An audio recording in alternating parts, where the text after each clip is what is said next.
ভাই এখানে খিচুড়ি রান্না হচ্ছে।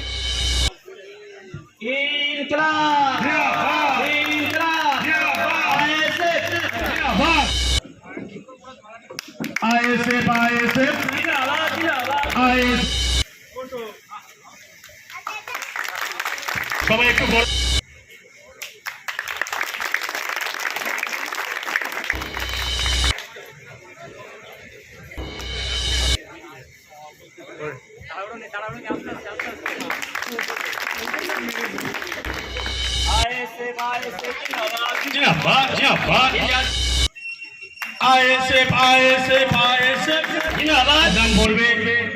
আমাদেরই হাত ধরে ইন্ডিয়ান সেকুলার ফ্রন্টে যোগদান করছেন এবং তাদের হাতে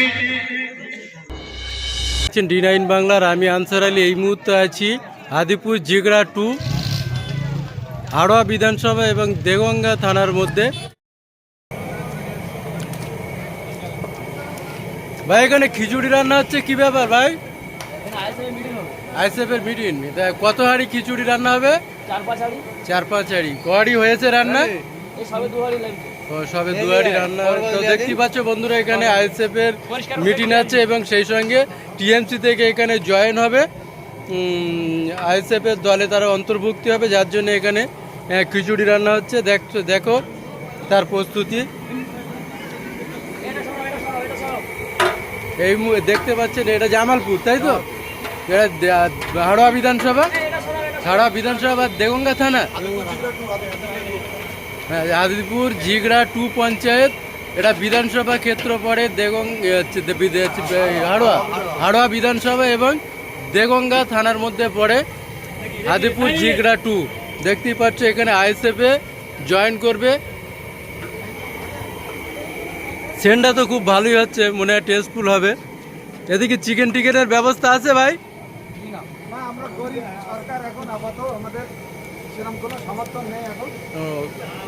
গরিব লোক চাঁদা কালেকশন করেছে, চিকেনের ব্যবস্থা নেই। আলহামদুলিল্লাহ এখানে ডাল এবং সেই সঙ্গে আলু আছে পর্যাপ্ত পরিমাণে। সেন্টটা দেখতেই পাচ্ছ, ভাব উঠছে। আপনারা তো সেন্ট দেখতে শুনতে পাচ্ছেন না, আমরা মোটামুটি সেন্টটা পাচ্ছি। খুব ভালো পরিষেবা এখানে হবে। সবাই একটু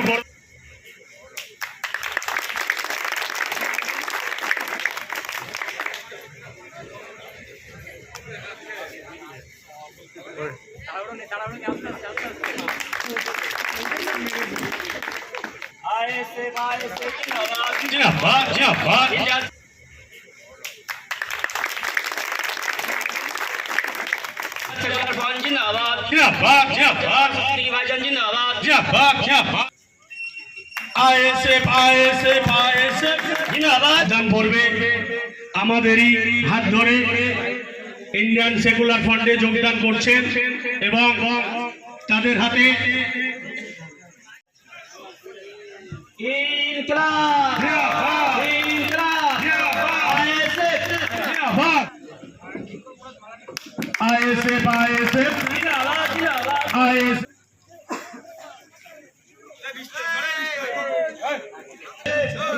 ইন্ডিয়ান সেকুলার ফ্রন্ট আইএসএফ গরিবের বন্ধু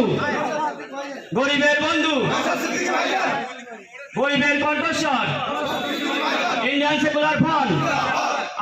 একেবারে হাড়োয়া জামালপুরে এখানে 100-র অধিক লোক টিএমসি বা অন্যান্য দল থেকে আইএসএফ এ জয়েন করেছেন, কি বলছেন? এখানে আপনারা জানেন যে অনেকে এর আগে টিএমসি দল করতো, টিএমসি কোনো পার্টি লিডারশিপ হয়তো দিত না, এরা পার্টিটাকে সাপোর্ট করতো। তারা বুঝতে পেরেছে যে পার্টিটা কীভাবে দুর্নীতিগ্রস্ত বা কী পার্টি। তারা 4 তারিখের পরে বুঝতে পেরেছে যে এই পার্টি টিএমসি, আমরা এতদিন আমাদের যেভাবে ভাওতা দিয়ে এই পার্টিটাকে করানো হতো টাকা দিয়ে, কিন্তু এইভাবে তো পার্টি হয় না, মানুষের উন্নয়ন হয়নি। তারা বুঝতে পেরেছে 4 তারিখের পরে এই টিএমসি দল বলে যে কোনো দল নেই। পুরো আপনারা দেখতে পাচ্ছেন 22টা এমপি চলে গেছে অন্য দলে, ম্যাক্সিমাম এমএলএ চলে গেছে, আর কিছুই নেই, দলের সিম্বল অবধি নেই। তাহলে সেই দল তো আর থাকা উচিত না। তাহলে কতটা একটা দল কতটা আপনার দুর্নীতি করলে তাহলে এই দলের এই অবস্থা হয়। 2011 সালে তো সিপিএম সরকারও হেরে গেছিলো, তারপর কিন্তু সিপিএম মুছে গেছে, সেটা কিন্তু হয়নি। কিন্তু এদের এই দুর্নীতির জন্য আজকে এই অবস্থা। সাধারণ মানুষ বা যারা প্রতিটি বুথের যারা বাসিন্দারা আছে, যারা অন্যান্য পার্টি করতো, তারা নওশাদ সিদ্দিকী ভাইজানের নীতি আদর্শকে মেনে, তাদের নীতি আদর্শকে অবলম্বন করে যে ফলো করছে। এবং নওশাদ সিদ্দিকী ভাইজানের যে মেন লক্ষ্য এসটি এসসি ওবিসি তাদের কীভাবে উন্নয়ন হয়, ব্যাকওয়ার্ড ক্লাস মেনলি তাদের কীভাবে উন্নয়ন হয়, সেই কারণের জন্যই বিভিন্ন দল থেকে কিন্তু আরও আসছে আইএসএফে যে আমরা এসটি এসসি ওবিসিদের সঙ্গে থাকবো এবং তাদের উন্নয়ন করব, সাধারণ গরিব মানুষদের উন্নয়ন কীভাবে হয় তার ব্যবস্থা আমরা করব। বিগত দিনে দেখা গিয়েছে এরকম দল ত্যাগ অনেকেই করেছে এবং পরবর্তীকালে দেখা যাচ্ছে দল থেকে আবার বেরিয়ে গিয়েছে। সবথেকে বড় সমস্যা যেটা দেখা গিয়েছে কংগ্রেস কিংবা তৃণমূল দলে যারা জয়েন করার পরে দেখা যাচ্ছে একটা গোষ্ঠীদ্বন্দ্ব ভাব দেখা গিয়েছে সব দলেই, নতুন আর পুরনো নেই। এই যে একটা বারবার এই আইএসএফে দেখা যাচ্ছে সব জায়গায় জয়েনিং হচ্ছে, এতে কি কোনো ভারসাম্য নষ্ট হবে বলে মনে করছেন? না, একদমই ভারসাম্য নষ্ট হওয়ার কোনো ব্যাপার নেই। আমাদের পুরনো যারা কর্মী ছিল, আমাদের বুথ কমিটি অলরেডি করা আছে, সেটা এখানকার সবাই জানে। এবার যারা নতুন করে জয়েন করছে তারা অবশ্যই বুথ কমিটির সঙ্গে সংযোজন হয়ে তারা কাজ করবে, ঐক্যবদ্ধ হয়ে সম্মিলিত হয়ে তারা কাজ করবে। এই যে জামালপুরে যে 100-র অধিক লোক আজকে আইএসএফে জয়েন করলো, এতে কি শক্তি বৃদ্ধি হবে বলে মনে করছেন? অবশ্যই শক্তি বৃদ্ধি হবে। এর আগেই জামালপুরে শক্তি ছিল আমাদের এখানকার ম্যাক্সিমাম বুথ আমরা জিতে আছি, সংযুক্ত মোর্চার সঙ্গে জোটের সঙ্গে জিতে আছি। আরও যারা আসলে আরও আমরা বেশি পরিমাণে লিড দিতে পারবো আমরা এই অঞ্চল থেকে। ঝিকরা 2 নম্বর অঞ্চল, হাড়োয়া বিধানসভার অন্তর্গত। আর কিছুদিনের মধ্যেই হয়ে যাচ্ছে, বছর 3-এর মধ্যেই পঞ্চায়েত ভোট হবে, তো পঞ্চায়েত ভোটের লক্ষ্য রেখেই পার্টির যোগ করেই কি জয়েনিং পর্ব হচ্ছে?